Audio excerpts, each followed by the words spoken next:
नमस्कार। आइए आज हम बात करेंगे लक्ष्य को हासिल ज़रूर करो। लक्ष्य को ज़रूर हासिल करो। लक्ष्य को हमेशा ऊंचा रखो और तब तक मत रुको जब तक आप इसे हासिल ना कर लो। कितने भी असफल हों लेकिन कोशिश हमेशा करते रहो। जीतोगे, ज़रूर जीतोगे। कभी कभी गुच्छे की आखिरी चाबी भी ताला खोल देती है, लेकिन ये सच है, कठिन परिस्थितियों से गुजरे बिना हम जीवन के सर्वश्रेष्ठ मुकाम तक नहीं पहुंच सकते। लक्ष्य को ज़रूर पाएं, लेकिन स्वार्थ की भावना ना रखें। स्वार्थ की भावना षड्यंत्र को जन्म देती है। निस्वार्थ की भावना मानव जीवन को सही दिशा प्रदान करती है।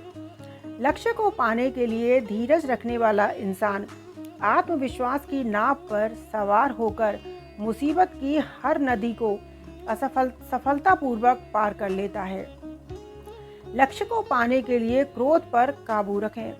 क्रोध आने पर चिल्लाने के लिए ताकत नहीं चाहिए, मगर क्रोध आने पर चुप रहने के लिए बहुत ताकत चाहिए।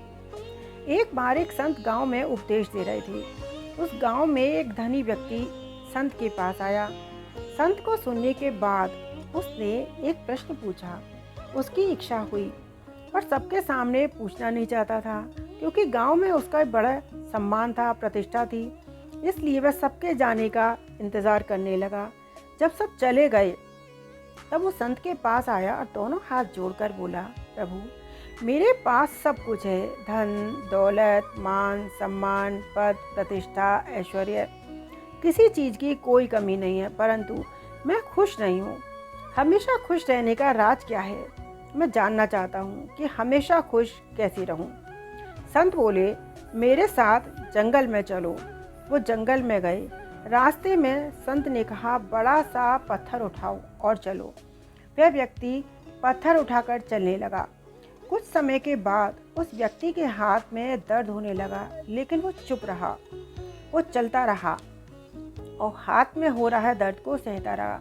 जब सहन नहीं हुआ, उसकी सारी सहन शक्ति खत्म होने लगी, तब उसने संत को बताया। संत ने कहा, पत्थर नीचे रख दो।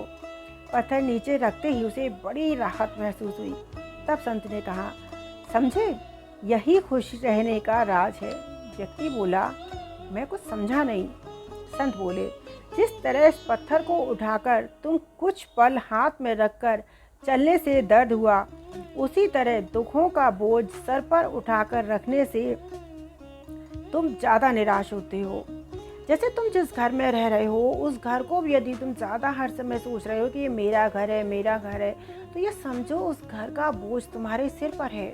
तुमने उस घर का अहंकार अपने सिर पे रखा हुआ है। घर में रहते हुए भी सोचो, ये टेंट है, हमें एक दिन इसे छोड़ कर जाना है। ये ध्यान आते ही इंसान का अहंकार विलुप्त होने लगता है और इंसान धीरे धीरे हल्का होने लगता है। खुश रहने की इच्छा है तो दुख रूपी पत्थर जितनी जल्दी नीचे रखोगे उतना ही अच्छा है। किसी के अपमान को यदि आप नहीं भूलते तो अपने आप को ही कष्ट देते हो, और जिस लक्ष्य को आप पाना चाहते हो उसमें वो बाधक है। प्रत्येक क्षण अपने आप में नया है। कड़वी यादों को मन में संजो कर ना रखें। जैसे चक्की के दो पाटे होते हैं, एक स्थिर यानी कि एक नीचे स्थिर रहता है और दूसरा गतिमान रहता है, तभी अनाज पिसता है। इसी प्रकार मनुष्य के भी दो पाटे होते हैं, एक मन और दूसरा तन। यदि मन स्थिर है और तन गतिमान है, तभी सफल व्यक्तित्व बनता है। किसी भी लक्ष्य को पाने के लिए लगातार कोशिश करते रहें। उदय किसी का भी अचानक नहीं होता। सूर्य भी धीरे धीरे निकलता है और ऊपर उठता है। धैर्य और तपस्या जिसमें है वही संसार को प्रकाशित कर सकता है। आप तूफान का डायरेक्शन तो नहीं बदल सकते, लेकिन अपनी सेल्स को एडजस्ट कर सकते हो और अपनी मंजिल तक पहुंच सकते हो। लक्ष्य को पाने के लिए दिमाग हमेशा ठंडा रखना चाहिए।